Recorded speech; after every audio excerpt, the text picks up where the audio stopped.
Hello guys, എൻ്റെ പേര് ബബിത രതീഷ്. ഹസ്ബൻ്റെ പേര് രതീഷ് കുമാർ. ഞങ്ങൾക്ക് 2 മക്കളാണുള്ളത്. മൂത്ത മോന് ദർശിത്ത്, അവനിപ്പോൾ 10 വയസ്സ് കഴിഞ്ഞ്. പിന്നെ ഇളയ മോള് ദർശന, 1.5 വയസ്സ് കഴിഞ്ഞ് മോൾക്ക്. പിന്നെ ഞങ്ങളൊരു യൂട്യൂബ് ചാനൽ തുടങ്ങി.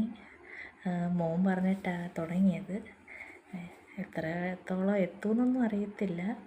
1-2 വീഡിയോസൊക്കെ, 1-2 അല്ല 4-5 വീഡിയോസൊക്കെ ഇട്ട്. അതിന് വ്യൂസ് വളരെ വളരെ കുറവാണ് ഗൈസ്. അന്നേരം ഒന്ന് സപ്പോർട്ട് ചെയ്യുക.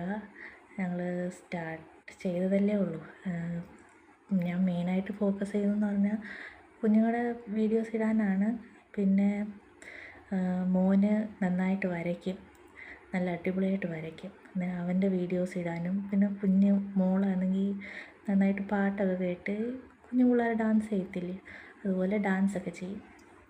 അങ്ങനെ അവരുടെ വീഡിയോസ് ഫോക്കസ് ചെയ്തിടാനാണ് ഞാൻ തുടങ്ങാമെന്ന് വിചാരിച്ചത്. പിന്നെ ഞാനിത് ഇങ്ങനെ ഒരു ചാനൽ തുടങ്ങിയെന്ന് പറഞ്ഞപ്പം ഫാമിലിയൊക്കെ ഫുൾ സപ്പോർട്ടാണ്.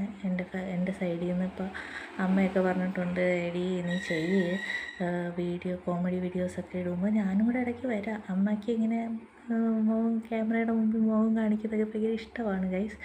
അന്നേരം പിന്നെ അങ്ങനെയൊക്കെ വരാമെന്ന് പറഞ്ഞേക്കോ. പിന്നെ അമ്മയ്ക്ക് പാചകം ഭയങ്കര ഇഷ്ടമാണ്. അന്നേരം അതിൻ്റെയൊക്കെ വീഡിയോസ് ഇടാടി, നീ എന്തായാലും തുടങ്ങുന്നൊക്കെ പറഞ്ഞു വെച്ചേക്കും എൻ്റെ അടുത്ത്.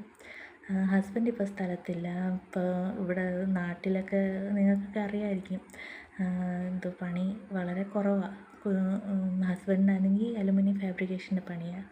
അന്നേരം ഇവിടെ ഒന്നും പണിയില്ലാത്തതുകൊണ്ട് മംഗലാപുരത്ത് നിന്നൊക്കെയാണ് ജോലി ചെയ്യുന്നത്. സൈറ്റ് മാറി മാറി വരും. മംഗലാപുരത്തും ബാംഗ്ലൂരിലൊക്കെയാണ് ജോലി. അന്നേരം 2 മാസം കൂടുമ്പോഴൊക്കെയാണ് വരുന്നത്. പുള്ളി ഇങ്ങനെ ക്യാമറയുടെ മുമ്പിലൊന്നും വരത്തില്ല. എന്നാലും ഞാൻ ട്രൈ ചെയ്ത് നോക്കാം. പിന്നെ നിങ്ങളുടെ കട്ട സപ്പോർട്ട് വേണം ഗൈസ്. ഷെയർ ചെയ്യാനും ലൈക്ക് ചെയ്യാനും കമൻറ്റ് ചെയ്യാനും സബ്സ്ക്രൈബ് ചെയ്യാനും മറക്കരുത് ആരും. പിന്നെ ഒന്ന് മിന്നിച്ചേക്കണേ.